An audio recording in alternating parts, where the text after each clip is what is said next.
The unexpected encounter. Maya Fontaine tucked a loose strand of chestnut hair behind her ear as she adjusted her sketch pad. The botanical gardens of Valencia provided the perfect sanctuary for her work. Detailed illustrations of rare flowering plants for an upcoming scientific journal. Her fingers, slender and precise, traced delicate lines across the paper, capturing the intricate patterns of a night-blooming cereus. At 32, Maya had built her reputation as one of Spain's premier botanical illustrators, her work celebrated for its scientific accuracy and artistic beauty. What few knew was that her meticulous approach to her craft mirrored her approach to relationships, thoughtful, deliberate, and guided by deeply held values. "That's remarkable precision," a voice said from behind her. Maya turned to find a man observing her work, his eyes bright with genuine appreciation. Tall, with gentle features and dark, curly hair, he had an unassuming presence that somehow commanded attention. "Thank you," she replied, instinctively closing her sketchbook slightly. "It's a work in progress." "I'm Elias Novak," he introduced himself, keeping a respectful distance. "I'm visiting for the International Astronomy Conference. I needed a break from talking about stars, only to find myself admiring different kinds of natural beauty." His accent was subtle, perhaps Eastern European with years of international influence smoothing its edges. Maya found herself curious despite her usual reserve. "Maya Fontaine. I'm illustrating for the Botanical Society's journal." Their conversation flowed with surprising ease as they walked through the garden's winding paths. Elias spoke of celestial patterns while Maya described the mathematical precision of leaf arrangements. Two different worlds, connected by the language of natural patterns. "Would you mind showing me more of your work?" he asked, as afternoon light filtered through the cypress trees. Against her usual instincts, Maya agreed to coffee at a nearby cafe. She spread her portfolio across the small table, explaining her techniques while Elias listened with undivided attention. "You see the world in details others miss," he observed. "I spend my life looking at distant stars, but you find universes in a single petal." As evening approached, they exchanged numbers, something Maya rarely did on first meetings. There was something in his respectful gaze that put her at ease, a quality rare in her experience. That night, Maya wrote in her journal about the strange encounter. She had built careful boundaries around her heart, guided by convictions many considered old-fashioned.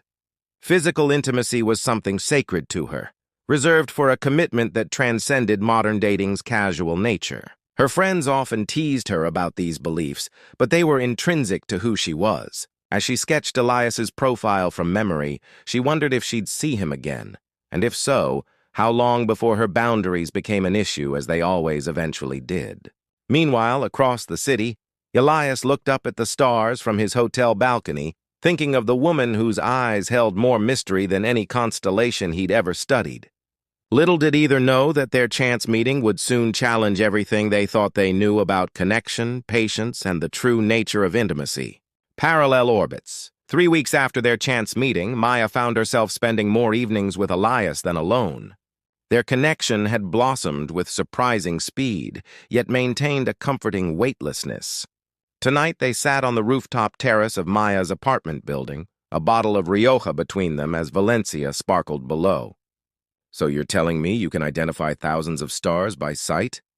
Maya asked, her skepticism playful. Elias laughed, the sound warm in the cool evening air. "Not thousands. Maybe 100 on a good night." He pointed upward. "That one there is Vega, and the pattern to the right is Lyra, the harp." Maya leaned closer to follow his gesture, her shoulder brushing against his. The brief contact sent a current through her that she tried to ignore. "Your turn," he said. "Tell me something about that potted plant by the door that would amaze me." "That jasmine? It's actually communicating right now." She smiled at his raised eyebrow. "Its fragrance intensifies at night specifically to attract night-flying moths. Everything in nature has its own timing, its own rhythm of revealing itself." Elias studied her face in the dim light. "I'm beginning to think you're not just talking about plants." Maya's gaze dropped to her glass. The moment had arrived sooner than she'd anticipated. "I believe in waiting," she said simply. for physical intimacy until marriage, or at least until a commitment that honors what that means. She braced herself for the usual reactions. Surprise, awkward acceptance masking disappointment, or worse, the gentle withdrawal that would follow in coming days. Instead, Elias nodded thoughtfully. That's something I've rarely encountered, but I respect it completely. He didn't touch her, didn't try to minimize her words. Tell me why it matters to you. For hours they talked. Maya explained her beliefs, not from religious doctrine, but from a personal philosophy about the sacredness of physical connection. Elias shared his own journey through relationships that had prioritized the physical over emotional foundations. My last relationship ended because we built everything on attraction, he admitted. When that faded, we realized we were strangers who knew each other's bodies but not hearts. As midnight approached, Maya showed Elias her studio space downstairs, drawings pinned to walls, microscopes for studying plant structures, shelves of reference books. He moved through the room carefully, asking questions about her process, never once making her feel her boundaries were something to overcome. When he left that night, he kissed her hand, a gesture both old-fashioned and perfectly aligned with who they were becoming together.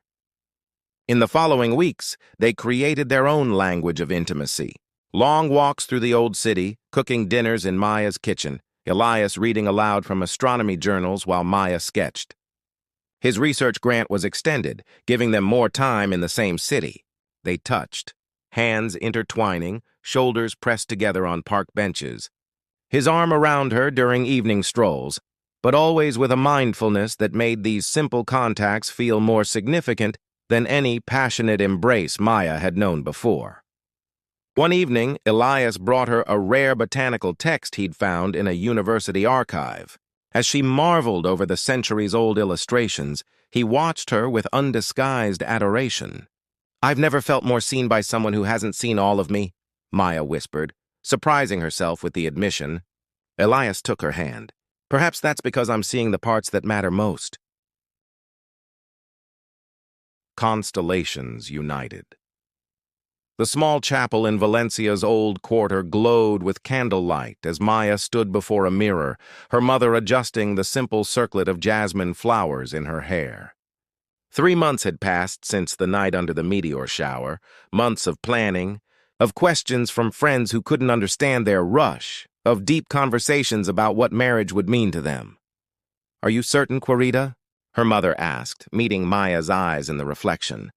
"You've known him barely a year." Maya smiled. "Some people know each other's bodies for years and never know each other's souls.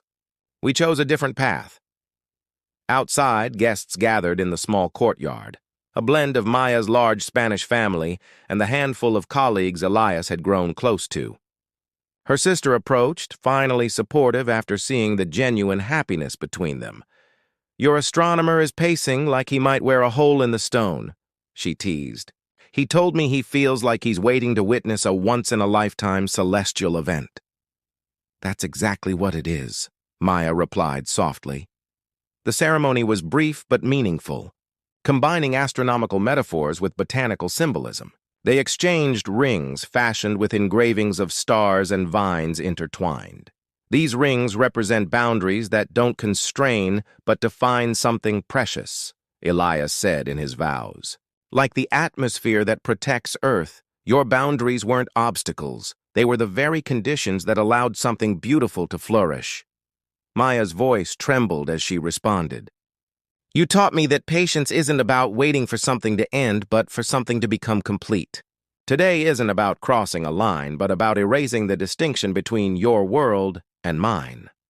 At the reception in a garden restaurant, they danced under strings of lights that mimicked the stars. Friends who had initially been skeptical now watched with new understanding as the couple moved together with a synchronicity that spoke of deeper connection than physical familiarity could build. Later that night, they stood on the balcony of a small coastal hotel, the Mediterranean stretching before them. The threshold they had waited to cross now lay behind them, transformed from a barrier into a sacred passage. "Are you nervous?" Elias asked, his fingers intertwined with hers. "No," Maya answered truthfully. "I'm ready for a different kind of discovery."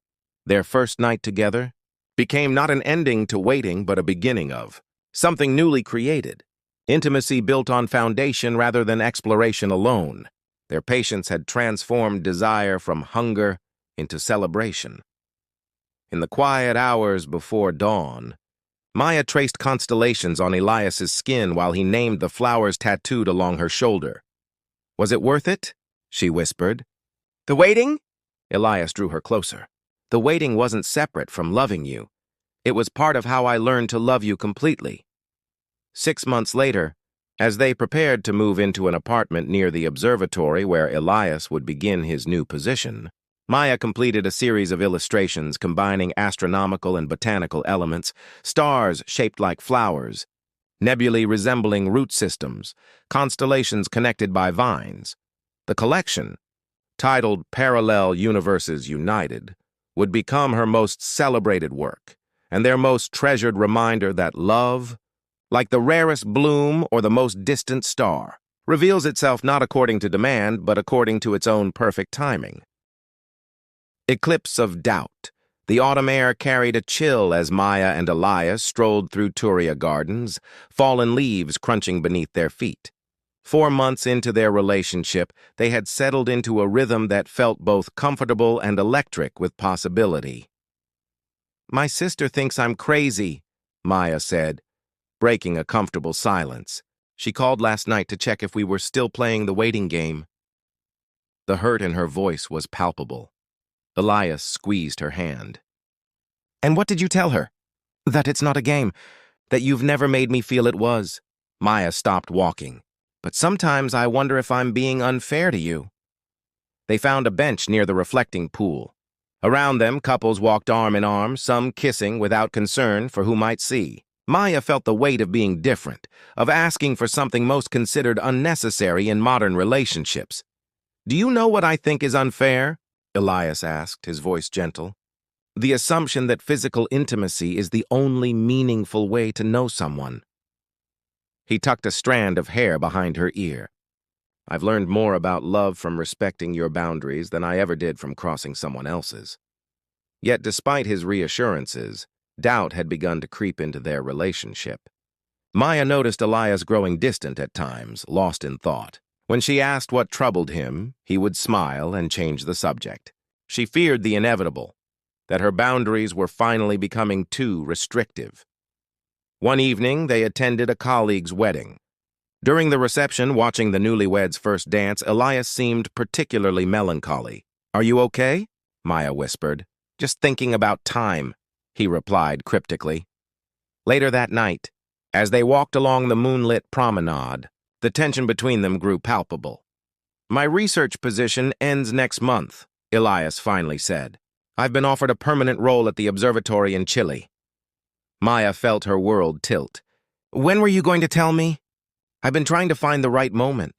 I've also been offered a position here in Valencia, but it's less prestigious." "And you're considering it because of me?" The realization both thrilled and terrified her. "I would never ask you to compromise your career." "It's not about compromise," Elias said, frustration edging his voice. "It's about choosing what matters most. I'm in love with you." "Maya, but sometimes I wonder if you'll ever trust that enough to take the next step." "The next step doesn't have to be physical," she countered. "I know that." He ran a hand through his hair. "But it does have to be forward. Sometimes I feel we're suspended in this beautiful moment that never progresses." They parted that night with their first real argument unresolved. Maya lay awake, questioning everything. Was she clinging to her boundaries out of principle or fear? Was she asking too much of a man who had already given her more respect than she'd thought possible? Meanwhile, Elias sat on his hotel balcony, charting stars and contemplating choices. He hadn't told Maya about the third job offer, a prestigious position in Valencia that would start in 6 months. He was keeping it as a surprise, but now he questioned whether they would even last that long. The eclipse of doubt had fallen between them, and neither was sure if the light would return unchanged when it passed. Part 4. Celestial Confession. The meteor shower was predicted to be spectacular, the Perseids at their peak, visible from the mountains just outside Valencia. Despite the tension of the past 2 weeks, Maya had agreed to join Elias for the overnight trip to an observatory where a colleague had granted them access. They drove in relative silence, the car filled with unspoken words. Maya had spent days contemplating what mattered most, her boundaries or the man who had respected them. Elias had been distant, but kind, giving her space while making it clear he wasn't withdrawing completely. The observatory stood on a remote hillside, its dome gleaming in the sunset. Inside, Elias's colleague showed them the powerful telescope before leaving them alone for the evening. "He trusts you with this equipment?" Maya asked, attempting normalcy. "We studied together at Cambridge," Elias explained, adjusting settings on the massive instrument. "Look!" Maya gasped as she peered through the eyepiece. A spiral galaxy filled her vision, its arms swirling with uncountable stars. "Andromeda," Elias said, "our neighboring galaxy. The light you're seeing left there 2.5 million years ago. It's traveled so far just for us to see it tonight," Maya whispered. "Some things are worth the journey." His words carried weight beyond astronomy. As darkness fell completely, they moved outside to a blanket spread on the hillside. The first meteors streaked across the sky, brief, brilliant moments of light against eternal darkness. "I've been thinking about time," Elias said, echoing his words from weeks before. "How we measure it, how we use it, how we waste it." Maya turned to face him. "Is that what you think we've been doing? Wasting time?" "No." He took her hand. "I think we've been building something rare, something patient." He paused, searching for words. "But I've also been dishonest with you." Maya's heart sank. Here it was, the confession that he couldn't continue with her boundaries. Instead, Elias reached into his pocket and withdrew a small, worn journal. "This was my grandmother's. She gave it to me before she died." He opened it to a ribbon-marked page. "She wrote this on her wedding day in 1958. He read aloud. "True love isn't measured in days of passion, but in years of patience. Anton has waited for me, not because convention demanded it, but because he valued what waiting meant to me." Elias closed the book. "My grandparents were married for 62 years. I never understood her words until I met you." A meteor blazed overhead, its light reflecting in his eyes. "I'm not taking the position in Chile. I accepted the job here in Valencia, but it doesn't start for 6 months." He took a deep breath. "I'm asking you something that might seem unthinkable in today's world. Maya Fontaine, would you consider building a life with me? Marriage. Not because it's the only way to honor your boundaries, but because I already know I want to spend my life doing exactly that." Maya stared at him, speechless, as meteors continued to fall around them like cosmic witnesses. "This isn't about physical intimacy," Elias continued, his voice steady despite his obvious nervousness. "It's about choosing a path together. I'm not asking you to abandon your boundaries. I'm asking you to let me stand inside them with you, permanently." Under the ancient light of stars, Maya found herself facing the most unexpected proposal, one that honored, rather than challenged, the very values that had kept others at a distance.